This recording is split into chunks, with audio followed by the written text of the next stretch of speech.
Allot மணி சேனலுக்கு வருக வருக. நான் செபி ரெஜிஸ்டர்டு ஃபினான்ஷியல் அட்வைசர் கிடையாதுங்க. நான் எஜுகேஷனல் பர்பஸுக்காக என்னுடைய பர்சனல் எக்ஸ்பீரியன்ஸை நான் ஒரு 20 வருஷமாக மார்க்கெட்டில் இருக்கேன்.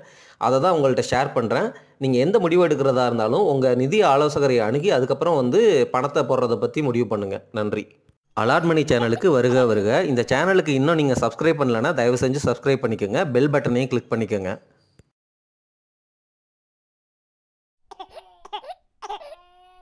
வீடியோ பதிவில் காசுக்கு ரம்மி விளையாடுறத பற்றியும், ஸ்டாக் ட்ரேடிங் மாதிரி trading, commodity trading, currency trading, இந்த மாதிரி ஷார்ட் டேர்மில் ஒரு விஷயத்தை வாங்கி விற்கிறீங்க இல்லை விற்று வாங்குறீங்க, இந்த மாதிரி ட்ரேட் பண்ணுறவராக இருந்தாலும் இல்லை பிட்காயின் மாதிரி காயின்ஸில் முதலீடு பண்ணுறவராக இருந்தாலும் தயவு செஞ்சு இதை கேளுங்க. நம்ம எல்லாருமே ஹியூமன்ஸ் தான். நம்மளுடைய பிரெயின் ஈஸியாக அடிக்ட் ஆயிரும், டெம்ப்ட் ஆகும். ஏன்னா நம்ம எல்லாருமே எமோஷ்னல் அனிமல்ஸ் தான். நம்மளுடைய பிரெயின் எப்படி ஃபங்க்ஷன் ஆகுது அப்படிங்கிறத புரிஞ்சுக்கிட்டு தான் இந்த மாதிரி கேம்ஸ் எல்லாம் நம்மளுடைய காசை இஷ்டத்துக்கு நம்மள்ட்ட இருந்து ஈஸியாக பறிக்கிறாங்க. என்னடா இப்படி சொல்கிற அப்படின்னு கேட்குறீங்களா? எனக்கு இதில் நிறைய அனுபவம் இருக்குங்க. நான் ரம்மி சர்க்கிள் விளாண்டுருக்கேன், நிறைய காசை இழந்திருக்கேன். அதுக்காக நான் ரம்மி சர்க்கிள் நல்லா விளையாட மாட்டேன்லாம் கிடையாது, நல்லாவே விளையாடுவேன். ஆனால் ஆன்லைனில் நீங்கள் விளையாடும் பொழுது நான் நிறைய வீடியோஸ்லாம் பார்த்தேங்க. அவங்க நல்ல எக்ஸ்பர்ட்டை உள்ளே இறக்குவாங்க. நீங்கள் காசை அதிகமாக வச்சு விளையாட இன்னும் பெரிய எக்ஸ்பர்ட் விளையாடுவார். உங்களை அறியாமலே நீங்கள் இந்த அடிக்ஷனில் விட்ட காசை பிடிச்சிடலான்னு சொல்லி திருப்பி எக்ஸ்ட்ராவாக பணத்தை கொண்டு வருவீங்க. எங்கேருந்து கொண்டு வருவீங்க அப்படின்னு கூட தெரியாது. இது உங்களை செயின் ஸ்நாச்சிங், கிரிமினல் மாதிரி உங்களை மாற்றுறதுக்கு சூசைடு, இந்த மாதிரி விஷயத்துக்கெல்லாம் ரொம்ப ஈஸியாக கொண்டு போயிருங்க. தயவு செஞ்சு அதை பண்ணாதீங்க. நான் ரொம்ப நல்ல ரம்மி பிளேயருங்க. எந்த மாதிரி கார்டு இருந்தால் விளையாடணும், எந்த மாதிரி கார்டு இருந்தால் ஸ்கூட்டு விடணும், எந்த மாதிரி கார்டு இறங்குது, நம்ம எந்த மாதிரி கார்டை வச்சுக்கணும், ப்ராபபிலிட்டி, அந்த மாதிரிலாம் யோசித்து விளையாடுற ஒரு ஆள்.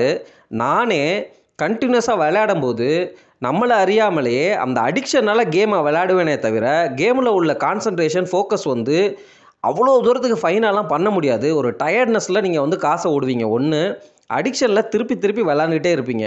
அதனால் என்னுடைய கன்க்ளூஷன் என்ன அப்படின்னா, ரம்மி பக்கம் போகிறீங்கன்னா உங்களால் ப்ராஃபிட் பண்ணவே முடியாது. நீங்கள் லாஸ் தான் பண்ண போகிறீங்க.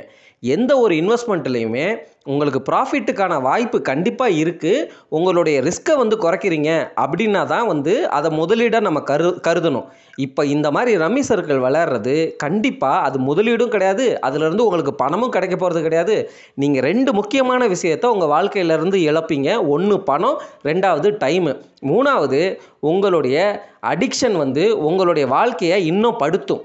இது மட்டும் இல்லாமல் suicide, criminal activities, chain snatching, இந்த மாதிரி கெட்ட வழிகளுக்கெல்லாம் நம்மளை இழுத்துட்டு போயிருங்க. தயவு செஞ்சு போகாதீங்க. ஆனந்தமாக வாழ்கிறதுக்கு ஏகப்பட்ட வழிகள் இருக்குது. தயவு செஞ்சு ரம்மி சர்க்கிளை பற்றி நினைக்கவே நினைக்காதீங்க. ஒரு உதாரணமாக ஒரு சின்ன கதையை சொல்லிடுறேன். உங்கள்கிட்ட ஒரு பெரிய வாட்டர் டேங்க் இருக்குது. அந்த வாட்டர் டேங்க் எதுக்கு வாங்குகிறோம்? வாட்டரை ஃபில் பண்ணி சேவ் பண்ணுறதுக்கு தானே. அதே மாதிரி தான் நம்ம வாழ்க்கையில் சம்பாதிக்கிற காசும் இந்த தண்ணி மாதிரி தான்.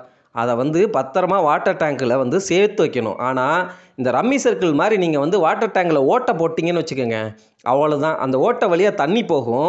அது ஓட்டையாக இருந்தால் பரவாயில்ல. ரம்மி சர்க்கிள் மாதிரி நீங்கள் விளாட்றீங்கன்னா அந்த வாட்டர் டேங்கோடைய பாட்டமே இல்லை அப்படின்னு அர்த்தம். அப்போ நீங்கள் போடுற காசெல்லாம் எவ்வளோ தூரத்துக்கு வேகமாக வெளியில் போகும்னு பார்த்துக்கோங்க. கடனை வாங்குகிற அளவுக்கெல்லாம் நம்ம பிரெயின் நம்மளை மாற்றிடுங்க. ஏன்னா நம்மளும் அந்த பிரெயினே அப்படி தான் நமக்கு ஃபங்க்ஷன் ஆகும். அதை புரிஞ்சுக்கோங்க. என்னுடைய வாழ்க்கையில் எனக்கு ஃபோக்கஸே இருக்காது. ஒரு படம் பார்க்க பிடிக்காது, புக்கு படிக்க பிடிக்காது, வேலை செய்ய பிடிக்காது. இந்த மாதிரி ஸ்டேஜ் போனோடனே நான் என்ன பண்ணுவேன் அப்படின்னா, இந்த ரம்மி மாதிரி கேம்ஸாக விளையாட ஆரம்பிச்சிருவேன். இந்த ரம்மி கேமுங்கிறது நான் தொடர்ந்தெல்லாம் விளையாண்டது கிடையாதுங்க. ஃபார் எக்ஸாம்பிள் ஒரு 7 வருஷத்துக்கு முன்னாடி விளாண்டுறது, அதுக்கப்புறம் ஒரு 5 வருஷத்துக்கு முன்னாடி விளாண்டது. அதாவது என்னென்னா, நான் எப்போல்லாம் ரம்மிக்குள்ளே என்ட்ரு ஆகிறேனோ இடையில பார்த்தீங்கன்னா ஒரு 2-3 வருஷம் கேப்பாவது இருக்கும். நல்ல கேப் விட்டு தான் விளாண்டுருக்கேன். எல்லா டைமுமே நான் உள்ளே போகிறப்ப எல்லாம் காசு நிறையா சம்பாதிக்கிற மாதிரி காசுலாம் வரும். ஆனால் அந்த காசை நீங்கள் எடுக்க முடியாது வெளியில், புரியுதுங்களா? அவங்க ஒரு லிமிட் வச்சுருப்பாங்க, 24 ஹவர்ஸ் கழித்து தான் எடுக்க முடியும்னு. ஏன்னா நம்மளுடைய பிரெயின் தான் அப்படி ஃபங்க்ஷன் ஆகிருக்கேன். ஒரு காசு உள்ளே இருந்துச்சுன்னா அந்த காசை வச்சு இன்னும் விளையாடலாம் அப்படின்னு தானே தோணும். அதுக்காக தானே அவங்களும் அந்த மாதிரி பண்ணுறாங்க. யோசிங்க. அது மட்டும் இல்லாமல் இப்படி நான் விளாண்ட இத்தனை வருஷ கேப்லையுமே எப்போவுமே காசை இழந்தது தான் வரலாறு. சரிங்களா? இதுக்கு மேலேயும் நான் ரம்மியை பற்றி பேச விரும்பலை. ரம்மி அப்படிங்கிறது என்னென்னா ஒரு வழி பாதை. நட்டத்தை நோக்கி மட்டுமே நம்மளை செலுத்தக்கூடிய பாதை. அங்கே உங்களுக்கு எந்த ஒளியும் கிடைக்காது, எந்த வித ப்ராஃபிட்டும் கிடைக்காது. தயவு செஞ்சு ரம்மி விளையாடுறத விட்டுருங்க. ட்ரேடிங்கை பற்றியும் நம்ம வந்து இப்போ பேசலாம். ட்ரேடிங்கில் என்ன பிரச்சனை அப்படின்னா, நிறைய பேர் ட்ரேட் பண்ணுறாங்க, கன்சிஸ்டண்ட்டாக ப்ராஃபிட் எடுக்கலாம், இது எடுக்கலாம், அது எடுக்கலான்னு. தயவு செஞ்சு ஓப்பனாக ஒரு உண்மையை சொல்கிறேன். கோடி கோடி கணக்கில் உங்கள்கிட்ட பணம் இருக்குது அப்படின்னா, ஒருத்தர் ஒரு முதலீட்டு முடிவை எடுக்கிறாரு, அதாவது முதலீடு கிடையாதுங்க, அது ட்ரேடிங் முடிவை எடுக்கிறாரு, அது அவருக்கு அகேன்ஸ்டாக போகுதுன்னா அதை கரெக்ட் பண்ணுறதுக்கு இன்னும் நிறையா காசு வச்சுருக்கிறதுனால கரெக்டிவ் மெஷர்லாம் எடுத்து இன்னொரு ட்ரேட் பண்ணுவார். இந்த மாதிரி விளையாண்டு தான் பெரிய பெரிய முதலைகள் தான் அந்த ட்ரேடிங்கில் உங்களுக்கு காசை வந்து சம்பாதிக்க முடியும். நம்மெல்லாம் சத்தியமாக சொல்கிறேன், ஒரு 5 கோடி வச்சுருந்தா கூட நீங்கள் ஒன்றும் பெரிய ட்ரேடர்லாம் கிடையாது. அதை முதல்ல தெரிஞ்சுக்குங்க. அதனால் ட்ரேடிங் பக்கம் போகாதீங்க.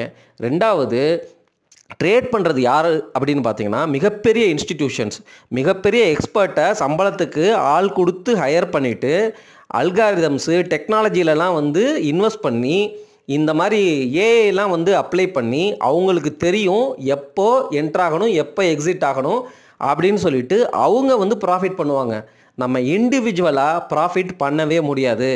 கவர்மெண்ட்டும் செபியும் இதே தான் வந்து சொல்லிகிட்டு இருக்காங்க. 90-95% வந்து ட்ரேடிங்கில் காசை விட்ட ரீட்டைல் இந்தியா இன்வெஸ்டர்ஸ் தான் அதிகம் அப்படின்னு சொல்கிறாங்க. எதுக்குங்க நம்ம தேவையில்லாமல் நம்ம நாட்டு காசை கொண்டு போய் வெளிநாட்டவருக்கு வந்து இப்படி ட்ரேடிங் மூலமாக கொடுக்கணும்? ட்ரேடிங்கிறது வந்து நம்ம மானிட்டரை தொடர்ந்து பார்த்துக்கிட்டே இருக்கணும், அதுலேயும் டைம் வேஸ்ட்டு. ட்ரேடிங் பண்ணுறது மூலமாக வந்து காசும் வந்து இழக்க போகிறோம். அமைதியாக வந்து ஒரு நல்ல ஸ்டாக்கையோ ஒரு இண்டெக்ஸ் இடிஎஃப்லையோ முதலீடு பண்ணிவிட்டு நம்ம வந்து தொடர்ந்து மற்ற வேலைகளில் வந்து நம்ம கான்சன்ட்ரேட் பண்ணலாம், இல்லை ஒரு கேம் விளாட்லாம், இல்லை ஒரு படத்துக்கு போகலாம், லைஃப்பை வந்து வாழலாம்ல. என்னடா ஓவராக அட்வைஸ் பண்ணுற அப்படின்னு கேட்குறீங்களா? உண்மையை தாங்க சொல்கிறேன். எனக்கு நடந்ததை நான் உங்கள்கிட்ட ஷேர் பண்ணுறேன். தெரிஞ்சுக்கங்க. தயவு செஞ்சு அந்த சைடு போகாதீங்க. அது எல்லாமே வந்து நம்மளுடைய நட்டம். அதாவது எப்படின்னா, நமக்கு ஹெல்த் இன்சூரன்ஸு நம்ம லைஃப்பை ப்ரொடெக்ட் பண்ணுறதுக்கு எடுத்துக்கிறோம், லைஃப் இன்சூரன்ஸு ப்ரொடெக்ட் பண்ணுறதுக்கு எடுத்துக்கிறோம். அதே மாதிரி தான் ரம்மி விளாட்றது, இந்த ட்ரேடிங் பண்ணுறது, பிட்காயினில் இன்வெஸ்ட் பண்ணுறது, இந்த சைடு போகாமல் இருக்கிறதும் நம்மளுடைய வாழ்க்கைக்கான ப்ரொடெக்ஷன், நம்மளுடைய இன்வெஸ்ட்மெண்ட் பயணத்துக்கான ப்ரொடெக்ஷன் அப்படிங்கிறத தயவு செஞ்சு புரிஞ்சுக்கோங்க. நீங்கள் என்ன தான் வந்து ஒரு ஸ்டாக்கில் போய் லாங் டர்மாக இன்வெஸ்ட் பண்ணி 10% CAGR 12% அப்படி எடுத்தாலும் இந்த மாதிரி ஆக்டிவிட்டீஸில் நீங்கள் இன்வால்வ் ஆகியிருந்தீங்கன்னா உங்களால் லாங் ரனில் இன்ஃப்ளேஷனை பீட் பண்ணவும் முடியாது, நீங்கள் பெரிய கடனாளியாக தான் ஆவீங்க அப்படிங்கிறது தான் நிதர்சன உண்மை. நிறையா பேர் அப்படி தான் பண்ணியிருக்கிறாங்க. நான் 2005லேயே நான் பார்த்துருக்குறேன். இந்த மாதிரி ட்ரேடிங் பண்ணி ஒரு மிகப்பெரிய MBA, சரியா, MBA படித்த ஒரு பட்டதாரினா ஆல்ரெடி வேலை பார்த்துட்ருக்கிறவர், அவர் குடும்பத்தோடு தற்கொலை பண்ணத மாதிரி நியூஸஸ்லாம் வந்துக்கிட்டே இருக்குது, சரிங்களா? அதனால் எதுக்கு தேவையில்லாத இந்த வேலை? எல்லா சேனல்லையும் சொல்லுவாங்க, இந்த ஸ்டாக் வாங்கு, அந்த ஸ்டாக் வாங்கு, பெருசாக கோட் செட்லாம் போட்டு நமக்கு வந்து இந்த ஃபண்டமெண்டல் நமக்கு தெரியாத மாதிரி அழகழகாக பேசுவாங்க. நம்ம பண்ணுறது எல்லாமே நம்ம காசை வந்து ப்ரொடெக்ட் பண்ணுற டிஃபென்சிவ் முதலீடாக இருக்கணும். ரிஸ்க் எடுக்கணும்னு நினச்சா நம்ம போனாலும் பரவாயில்ல, இதை வந்து நான் வந்து சும்மா உண்டியலில் போடுறேன், அந்த காசில் தான் நம்ம வந்து பெட் பண்ணணும், ரிஸ்க் எடுக்கணுங்க அப்படிங்கிறத புரிஞ்சுக்கங்க. நீங்கள் எவ்வளவுக்கு எவ்வளோ டிஃபென்சிவாக இன்வெஸ்ட் பண்ணி ரொம்ப பேஷண்ட்டாக லாங் டேர்முக்கு வெயிட் பண்ணுறீங்களோ அவ்வளோக்கு அவ்வளோ ரிட்டர்ன் வந்து ஜாஸ்தியாக கிடைக்கும். இந்த லாங் டேர்மாக வெயிட் பண்ணுறீங்கல்ல, அந்த ப்ராசஸில் நீங்கள் ஒவ்வொரு இன்ஸ்ட்ருமெண்ட்டை பற்றியும் படிக்கும் பொழுதும் தெரிஞ்சுக்க பொழுதும் உங்களுக்கு நிறைய நாலேஜ் வந்து கிடைக்கும். அந்த நாலேஜ் வந்து உங்களை நல்ல முதலீட்டு முடிவுகளை எடுக்க வைக்குங்க. நான் சின்ன வயசில் இருந்தே ரம்மி விளையாடுற கேட்டகரிங்க. எனக்கு ரம்மி பற்றி நல்லா தெரியும். நான் சின்ன வயசில் ஒரு கதை கேள்விப்பட்டேன். அந்த கதை தான் எனக்கு எப்படி நெகட்டிவாக அமைஞ்சிருக்கு அப்படிங்கிறத பாருங்கள். அந்த கதை என்னென்னா, ஒரு ராஜா தன்னுடைய பையன் எந்த விஷயத்துலையுமே ஈடுபாடு இல்லாமல் இருந்தான். அவனை சரி செய்கிறதுக்காக அந்த ராஜா அவருடைய மந்திரிகளை கூப்பிட்டு ஏதாவது பண்ணுங்க அப்படின்னு சொல்லும்போது அந்த மந்திரிகள் அந்த பையனுக்கு கண்டுபிடிச்ச கேமு தான் இந்த ரம்மி. இந்த ரம்மி கேமை விளையாடும்போது அவனுக்கு வந்து ஃபோக்கஸ் கிடச்சிச்சு, அதனால் இந்த ரம்மி வந்து அவனை சரி செஞ்சிச்சு அப்படிங்கிற மாதிரி நான் ஒரு கதையை கேள்விப்பட்டேன்.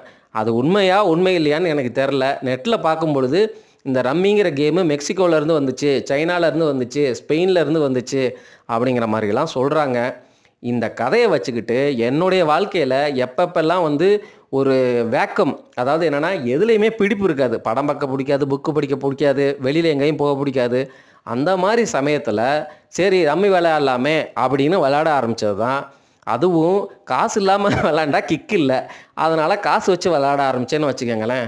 இந்த மாதிரி பண்ணுறது மூலமாக தான் நான் தெரிஞ்சுக்கிட்டேன், இது வந்து ஒரு வழி நஷ்டப்பாதை, இந்த சைடு போகவே கூடாது அப்படின்னு நான் முடிவு பண்ணேங்க. தயவு செஞ்சு திரும்ப சொல்கிறேன், ரம்மி விளையாடாதீங்க. ரம்மிங்கிறது உங்கள் வாழ்க்கையில் இடப்பட்ட ஒரு மிகப்பெரிய ஓட்டை, சரிங்களா? உங்களுடைய பணம், நிம்மதி எல்லாமே அது வழியாக போயிடும் அப்படிங்கிறத புரிஞ்சுக்கோங்க. இந்த தவறு மட்டும் நான் பண்ணலை. என்னுடைய ஆரம்ப காலகட்டங்களில் ஸ்டாக் மார்க்கெட் மேலே என்னை அறியாமலே ஏதோ ஒரு ஈடுபாடு. அதனால் 4 வருஷம் நான் சம்பாரித்த காசை ஸ்டாக் மார்க்கெட்டில் முழுசாக விட்டேன். இப்போவும் என்னுடைய கேபிட்டல் கெயின் லாஸை வந்து அந்த 2005 to 2009-10 பீரியடில் போய் எடுத்து பார்த்தீங்கன்னா ஏகப்பட்ட லாஸு அப்படியே இருக்குது, சரிங்களா? எனக்கு அப்போவும் தெரியாது அந்த கேபிட்டல் கெயின் லாஸை வந்து என்னுடைய இன்கம் டேக்ஸு கூட வந்து அட்ஜஸ்ட் பண்ணிக்கலாம் அப்படிங்கிற மாதிரி இருக்கிற லாவெல்லாம் எனக்கு அப்போ தெரியாது. இருந்தாலும் அந்த லாஸுக்கு காரணம் என்ன அப்படிங்கிறத புரிஞ்சுக்கணும். இதுக்கும் நான் ட்ரேடெல்லாம் பண்ணலை அந்த சமயத்தில். பெரும்பாலும் நான் வாங்கினது எல்லாமே இண்டிவிஜுவல் ஸ்டாக்ஸு தான். அந்த ஸ்டாக்ஸ் எல்லாமே இந்த மாதிரி வந்து டிவியில் வந்து கோட் சோட் போட்டு சொல்கிறவர் மூலமாகவும் இல்லை சுற்றி இருக்கிறவங்க சொல்கிறத கேட்டும் நான் இன்வெஸ்ட் பண்ண ஸ்டாக்ஸு தான். நான் இன்வெஸ்ட் பண்ணது எல்லாமே சரியான டைம் தான். ஏன்னா 2008 ஜனவரி 21 அந்த பிளாக் மண்டே, அந்த டைமில் இருந்து கீழே விழுக விழுக விழுக நான் ஆவரேஜ் பண்ணிகிட்டே இருக்கேன். எந்த ஸ்டாக்கை ஆவரேஜ் பண்ணிகிட்ருக்கேன்? நான் வாங்கின ஸ்டாக்கையே ஆவரேஜ் பண்ணிகிட்ருக்கேன். 2007 பீக் வரைக்கும் வாங்கின ஸ்டாக்ஸை கீழே விழ ஆவரேஜ் பண்ணிகிட்டே இருக்கேன். மார்க்கெட் ஆனால் எந்திரிச்சிருச்சு, ஆனால் நான் வாங்கின ஸ்டாக்கு எதுவுமே எந்திரிக்கலை. அதுக்கு தான் இண்டெக்ஸ் முதலீடோ நல்ல குவாலிட்டியான ஸ்டாக்ஸு. ஃபார் எக்ஸாம்பிள் அதே டைமில் நான் பார்த்துருக்கேன், இன்ஃபோசிஸும் கீழே கடந்துச்சு, HCL டெக், TCS இந்த மாதிரி கம்பெனிஸ்லாம் வந்து கீழே கடந்துச்சு. அதெல்லாம் வாங்காமல் யாரோ சொன்ன ஸ்டாக்கை வாங்கினதுனால தான் இவ்வளவு பிரச்சனையும். ஓரளவு நம்ம புரிஞ்சுக்கிட்டு இன்வெஸ்ட் பண்ணோம் அப்படின்னா அவ்வளோ தூரத்துக்கு வந்து நம்ம லாஸ் ஆக மாட்டோங்க. பயமுறுத்துறதுக்காக சொல்லலை, என்னுடைய அனுபவங்களை உங்கள்கிட்ட சொல்கிறேன். அதுக்கப்புறம் நான் நிறைய நல்ல முதலீட்டு முடிவுகள்லாம் எடுத்திருக்கேன், அதை பற்றி பின்னாடி பேசுகிறேன். பட் இருந்தாலும் வந்து நான் இதை ஷேர் பண்ணணும்னு தோணுச்சு, அதனால் ஷேர் பண்ணுறேங்க. சரி, இந்த பிட்காயின்னு பேசுகிறாங்களே, ஏங்க பிட்காயின்லாம் என்னங்க, என்ன கான்செப்ட்னே ஒன்றும் புரியலை.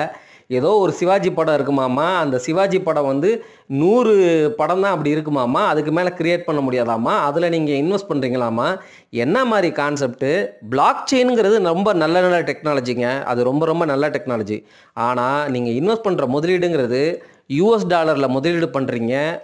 என்ன மாதிரி டெக்னிக்கு, ஸ்கேமு அதுக்குள்ளே ஒளிஞ்சிருக்கு அப்படிங்கிறது நமக்கு தெரியாது.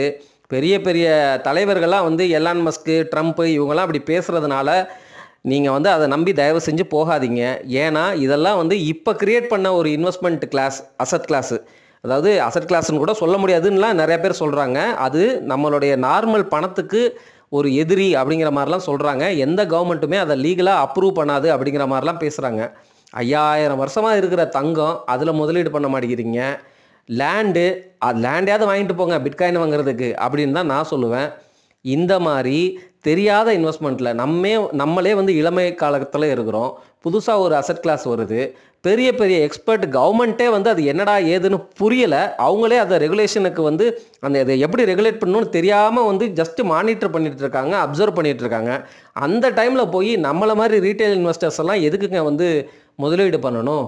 ஸ்டாக் மார்க்கெட்லேயுமே பார்த்தீங்க அப்படின்னா சில கிளவரான புத்திசாலித்தனமான இன்வெஸ்டர்ஸ்லாம் இருப்பாங்க. அவங்க எப்படின்னா, ஒரு ஸ்டாக்கு கீழே போகுதுன்னு வச்சுக்கோங்களேன், வாங்கவே மாட்டாங்க. கீழே போய் கன்சாலிடேட் ஆகிட்டே இருக்கும், அப்பவும் வாங்க மாட்டாங்க. என்னடா இது 60% கீழே விழுந்துருச்சு, 5-6 வருஷமாக அதே பொசிஷனில் இருக்குது, இப்போ கூட வந்து இன்வெஸ்ட் பண்ண உனக்கு மனசு இல்லையா, ரொம்ப ஸ்டாண்டர்டான ஸ்டாக்கு தானே அப்படின்னு வந்து நம்ம யோசிப்போம். நான்லாம் வந்து இந்த கிராஸ்லேயும் வாங்க ஆரம்பிப்பேன், இந்த கன்சாலிடேட் ஆகிற டைம்லையும் பீரியாடிக்கலாக வாங்கிட்டு இருப்பேன். ஆனால் இந்த புத்திசாலி முதலீட்டாளர்கள் என்ன பண்ணுவாங்க தெரியுமா, அந்த கன்சாலிடேட் ஆகிட்டு திருப்பி ஏறுற ஃபேஸ் வரும். அந்த ஏறுற ஃபேஸ் வந்து எப்படின்னா ஒரு 20%, 15% மேலே போயிடும் அந்த ஸ்டாக்கு. அதுக்கப்புறம் தான் அவங்க இன்வெஸ்டே பண்ணுவாங்க. அதுக்கப்புறம் பார்த்தா ஏகப்பட்ட ப்ராஃபிட் பண்ணுவாங்க. இந்த மாதிரிலாம் வந்து நிறைய பேர் பண்ணுவாங்க. அதில் மிஸ் ஆச்சுனாலும் வந்து லாஸை வந்து கட் பண்ணிவிட்டு விற்றுட்டு திருப்பி வந்து அடுத்த ஸ்டாக்கில் இன்வெஸ்ட் பண்ணுவாங்க. இது ட்ரேடிங் கிடையாதுங்க. அவங்க பண்ணுறது வந்து எப்படின்னா, ஸ்டாக்கை வாங்கி விற்கிறாங்க, அதில் அவங்களுக்கு நல்ல அனுபவம் இருக்குது, ப்ளஸ்ஸு அந்த ஸ்டாக்கை பற்றிய அல்லது அந்த பிஸ்னஸை பற்றிய புரிதல் இருக்குது. ஏன் அந்த ஸ்டாக்கு 15%க்கு மேலே கிராஸ் ஆகி ஏறப்போகுது அப்படின்னா, அந்த பிஸ்னஸோடைய ப்ராஸ்பெக்ட்ஸ், அந்த செக்டர் எப்படி பண்ண போகுது, இந்த கம்பெனி வந்து எல்லா வித க்ளீனப்பும் பண்ணிவிட்டு ரெடியாக இருக்கிறாங்க அடுத்த குரோத்துக்கு அப்படிங்கிற மாதிரி புரிதல்லாம் இருக்கும். அதனால் அந்த மாதிரி முடிவுகள் எடுப்பாங்க. சரிங்களா? ரொம்ப ஓவராக பேசிட்டேன்னு நினைக்கிறேன். இது ஒரு முதலீட்டு கதை. நன்றிங்க. வணக்கம்.